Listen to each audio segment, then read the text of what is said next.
Chapitre 21. Coup de fil. Au réveil, j'eus l'intuition qu'il était une fois de plus trop tôt, et j'avais tendance à inverser les jours et les nuits. Allongé, j'écoutais Alice et Jasper converser dans la pièce attenante. Il me parut étrange de les entendre, eux si discrets d'habitude. Roulant sur le côté, je me mis debout et allai les retrouver d'un pas chancelant. L'horloge de la télévision indiquait 2 heures du matin. Alice et Jasper étaient assis sur le canapé. Ils observaient par-dessus son épaule ce qu'elle était en train de dessiner. Ils ne levèrent pas les yeux quand j'entrai, absorbé par le travail d'Alice. Je m'approchai pour regarder. « Elle a vu quelque chose de neuf ?» demandai-je à Jasper en chuchotant. « Oui. Pour une raison quelconque, il est revenu dans la salle à la vidéo. Mais il fait jour maintenant. » J'étudiai le croquis. Une pièce carrée, avec un plafond bas, aux poutres apparentes. Les murs étaient lambrisés, dans un bois un peu trop sombre à mon goût, démodé. Le sol était recouvert d'une moquette sombre à motifs. Un des murs était percé d'une baie vitrée adjacente, une salle à manger. Une vaste cheminée en pierre reliait les deux pièces. La télévision et le magnétoscope, posés en équilibre sur une table trop petite, étaient situés dans le coin sud-ouest du salon. Un canapé d'angle usé leur faisait face, séparé d'eux par une table basse. « Le téléphone se trouve là, » murmurai-je en indiquant l'endroit du doigt. 4 yeux immortels me dévisagèrent. « C'est la maison de ma mère ?» Aussitôt, Alice bondit sur ses pieds. Son portable en main, elle composait déjà un numéro. Je contemplai la reproduction précise du salon de René. Exceptionnellement, Jasper se rapprocha de moi. Ses doigts effleurèrent mon épaule, et ce contact physique sembla renforcer son charisme apaisant. La panique resta confinée, sous-jacente. Les lèvres d'Alice bourdonnaient à toute vitesse. Je ne compris pas un traître mot de ce qu'elle disait, j'étais incapable de me concentrer. « Bella » me lança-t-elle, et je la regardai avec hébétude. « Édouard va venir. Lui et Matt et Caroline t'emmèneront dans un endroit sûr. Tu t'y cacheras pendant quelque temps. » Ces paroles me réconfortèrent immédiatement. « Édouard ?»« Oui, par le premier avion. Nous le retrouverons à l'aéroport et tu partiras avec lui. Mais ma mère, ce type est venu la chercher. » En dépit de Jasper, l'hystérie n'était pas loin. Nous deux resterons ici jusqu'à ce qu'elle ne craigne plus rien. « La partie est perdue, Alice. On ne peut pas protéger quelqu'un indéfiniment. Vous ne comprenez donc pas ce qu'il trafique. Il n'a pas besoin de me traquer. Il veut s'attaquer à une personne que j'aime. Nous l'aurons, Bella. Et s'il vous arrive quoi que ce soit, tu crois que je m'en remettrai? Que je ne tiens qu'à mes parents? » Elle jeta un coup d'œil significatif à Jasper. Brusquement, un épais brouillard léthargique me submergea, et mes paupières se fermèrent malgré moi. Devinant ce qui se passait, je résistai. Je m'obligeai à ouvrir les yeux et m'éloigner de Jasper. « Je ne veux pas dormir, » protestai-je. Je repartis dans la chambre afin de craquer en toute tranquillité. Cette fois, Alice ne me suivait pas. 3h30 durant, j'examinais le mur, roulé en boule en me balançant. Mon cerveau tournait en rond, cherchant en vain une solution. Il n'y en avait pas, non plus que de sursis. Je n'envisageais qu'un dénouement possible fatal. La seule question était le nombre de personnes qui risquaient de souffrir avant que je ne l'atteigne. Mon unique consolation, mon unique espoir était Édouard. Si j'avais le temps de revoir son visage, je parviendrais peut-être à la solution qui m'échappait pour l'instant. Lorsque le téléphone sonna, je retournai dans le salon, un peu honteuse. J'espérais n'avoir offensé aucun des deux de mes gardes du corps, et j'espérais surtout qu'ils savaient à quel point je leur étais reconnaissant des sacrifices qu'ils faisaient pour moi. Alice avait pris la communication, aussi volubile que d'habitude. Jasper avait disparu. L'horloge m'apprit qu'il était 5h30 du matin. « Ils embarquent à l'instant, » m'annonça Alice. « Ils atterriront à 10h moins le quart. » Ouf, plus beaucoup de temps à tenir avant qu'il ne soit là. « Où est Jasper ? Il est descendu payer la note. »« Vous ne restez pas ici ? » ?»« Non, nous préférons nous rapprocher de chez ta mère. » Ces mots me tordirent le ventre, mais je fus distraite par un nouvel appel. Alice parut surprise. Je m'étais déjà approchée, main tendue, priant pour que ce fût ma mère. « Allô? Elle est juste là, je vous la passe. »« Allô, maman? Bella! Bella !» Ces accents d'angoisse familiers me rappelèrent ceux que j'avais entendus un millier de fois dans mon enfance, dès que j'avais le malheur de marcher un peu trop près de la rue ou de m'éloigner de la foule. Malgré mon message pas trop alarmiste, je m'étais préparée à cette réaction. « Du calme, maman, soupirai-je, en m'éloignant d'Alice parce que je n'étais pas certaine de réussir à mentir calmement sur le feu de son regard. « Tout va bien. Laisse-moi juste 1 minute pour que je t'explique. » Je me tus soudain étonnée qu'elle ne m'eût pas encore interrompu.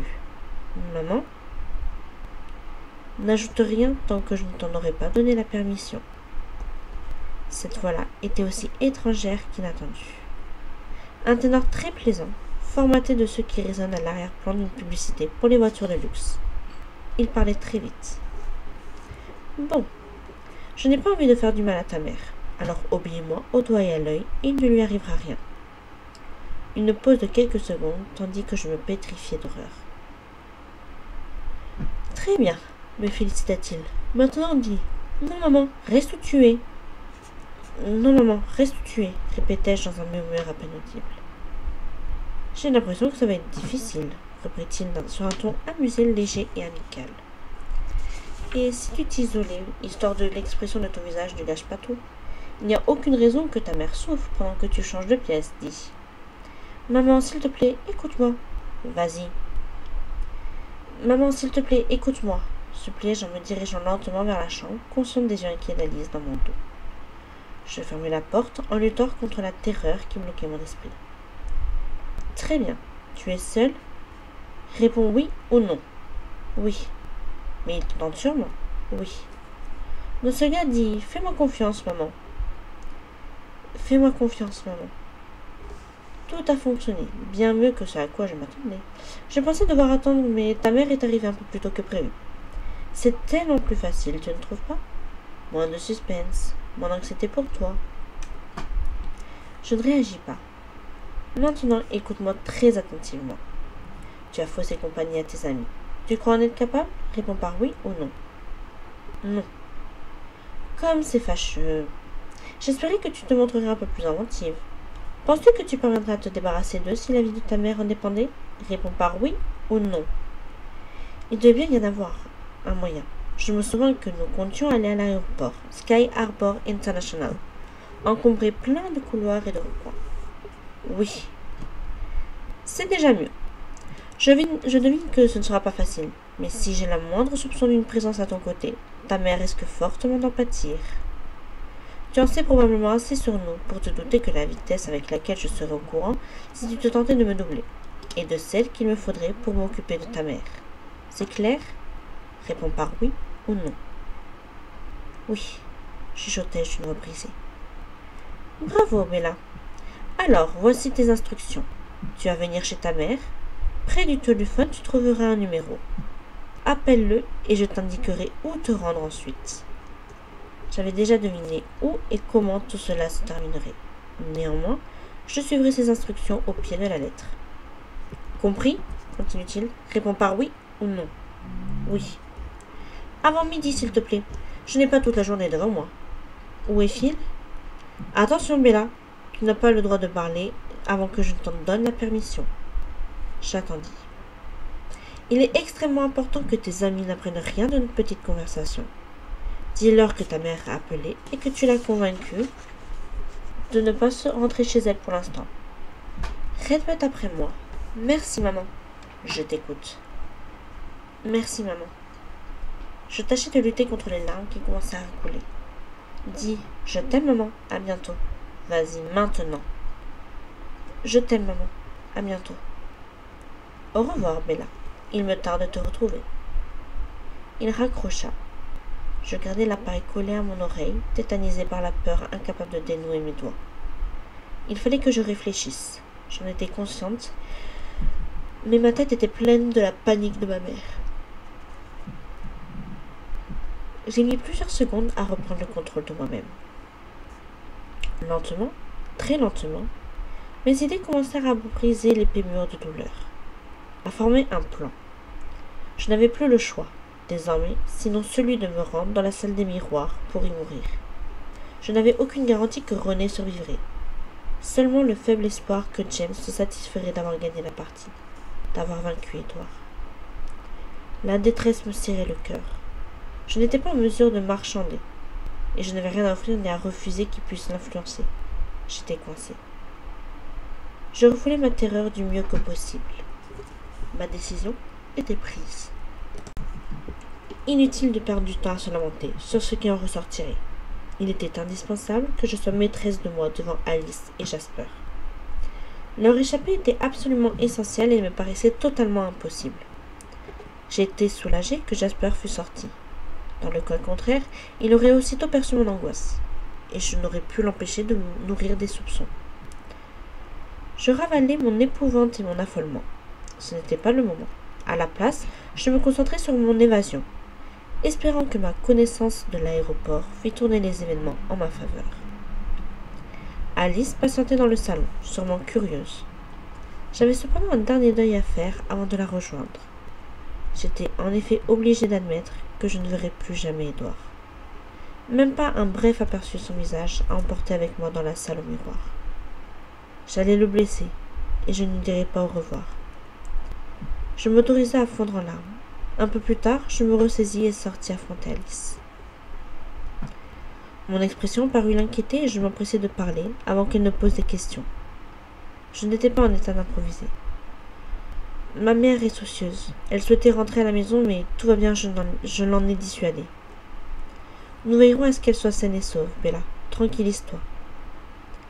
Je me détournai, impossible de lui montrer mon visage. Je découvris alors un calepin aux armes de l'hôtel sur le bureau. Je m'en approchai, concoctant déjà un plan. Il y avait également des enveloppes, ce qui serait pratique. Alice, lançai-je en m'évertuant à regarder une fois égale. Si j'écris une lettre à ma mère, tu voudras bien la lui remettre? Tu n'auras qu'à la laisser chez elle. Bien sûr, Bella. Son ton était prudent. Elle pressentait que j'étais à deux doigts de craquer. Il fallait que je me ressaisisse. Je repartis vers la chambre et m'agenouillai près de la table de nuit. Edward, écrivis-je, la main tremblante. Mes mots à peine lisibles. Je t'aime. Je suis vraiment désolée. Il tient ma mère et je dois tenter quelque chose. Je suis consciente des risques. Je suis tellement désolée. N'en veux pas à Alice et Jasper. Si j'arrive à les semer, ce sera un miracle. Remercie-les de ma part, surtout Alice, s'il te plaît. Et je t'en prie, je t'en supplie, ne le cherche pas. C'est ce qu'il veut, je crois. Je ne supporterai pas que quelqu'un court à sa perte à cause de moi, surtout toi. Comprends bien, c'est la seule chose que je peux te demander à présent. Fais-le pour moi. Je t'aime. Pardonne-moi, Bella. Je pliai soigneusement ma missive et fermai l'enveloppe. Il finirait par la trouver. J'espérais qu'il se rangerait à mes raisons, ne serait-ce que cette fois. Ensuite, je fermai soigneusement mon cœur.